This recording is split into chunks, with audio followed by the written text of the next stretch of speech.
અમારા ward number 1 ના બોની પટેલે ઉમેદવારી પત્ર ખેંચી લીધું।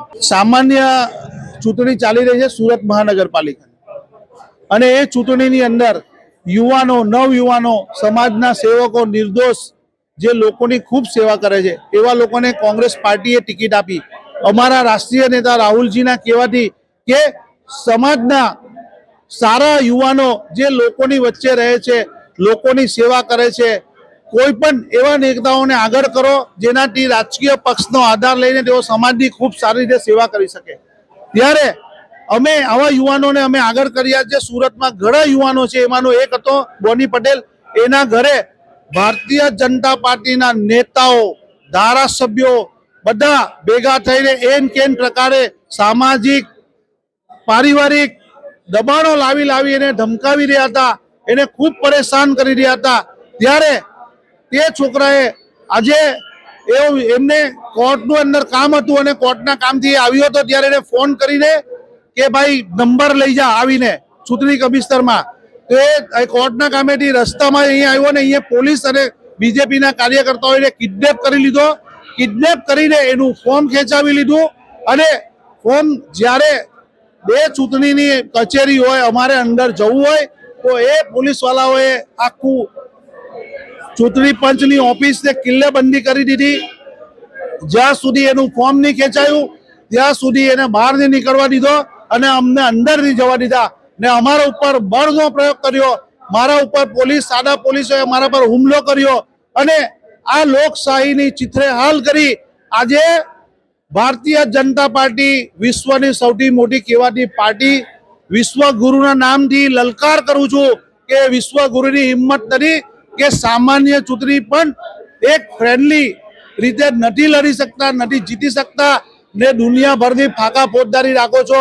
એક યુવાન સામે, કોંગ્રેસના એક યુવાન સામે જો તમને આમનો ડર હોય તો પછી આ ચૂંટણી બંધ કરી રાજાશાહી ચાલુ કરી દો। મજબૂતાઈથી લડી રહ્યા છે। અમારા એક નથી, અમારા ઓછામાં ઓછા 30 થી 40 લોકોને ત્યાં આ લોકોએ આ રીતે દબાણ કર્યું હતું, પણ અમે એ શક્તિથી, અમારા દ્રઢ આત્મબળથી એની અમે ફેસ કર્યું છે અને આ છોકરો એ આત્મબળ ગુમાવી અને આજે એને ફોર્મ ખેંચી લીધું છે। પણ કઈ નહીં, અમે આવનારી ચૂંટણી અંદર અમે જડબાતોડ જવાબ આપશું અને આ વિશ્વગુરુની આ કહેવાથી ભારતીય જનતા પાર્ટી જે સરકારી મશીનરી અને પોલીસ ફોર્સનો ઉપયોગ કરીને જે લોકોનો મત, લોકોના હૃદયની વ્યથા જીતવાની વાત કરી રહી છે તેને અમે હરાવીશું। કોંગ્રેસ પાર્ટી લોકોની પાર્ટી છે, લોકોને બનાવેલી પાર્ટી છે અને લોકોને સેવા માટેની પાર્ટી છે। એ ક્યારે પણ પાછળ ખસે નહીં અને લોકોની સાથે ઊભી રાખશે અને લોકો એને માથા પર લઈને ચાલશે। અમે આ ચૂંટણી જીતી રહ્યા છે। વાત થઈ ગઈ, મારા કાર્યકર્તાઓ સાથે મગજમારી ચાલતી હતી એટલામાં। ના, કોઈ ભાજપના ઈશારે નહીં, કોઈ ભાજપના ઈશારે। મેં મારી મરજીથી ખેંચેલું છે। મારે અત્યારે હું આજે એમની સાથે મારે મીટિંગ હતી, એમની સાથે મીટિંગ નહીં થઈ એટલે પછી મેં આ ડિસિઝન, આપણે જે મારા કાર્યકર્તાઓ હતા તેની સાથે। કોઈ પૈસા નથી લીધા, કોઈ પૈસા નથી લીધા। મારી કાર્યકર્તા સાથે મગજમારી થઈ એટલા માટે। કાર્યકર્તા છે ને મારા, જે એ લોકોના કામ બાબતમાં। હા, ઘણું બધું કામ હતું કે જે નથી થયું એમ। દાખલા તરીકે બેનરનું ને એ બધું વોટ એવર બધું જ છે, અમે એમને ખબર જ છે, એ લોકોને ખબર જ ના, પહેલેથી મને નહોતી ખબર હતી એટલા માટે। ના, કોઈ પૈસામાં વેચાયો નથી। એમાં હું શું કરું?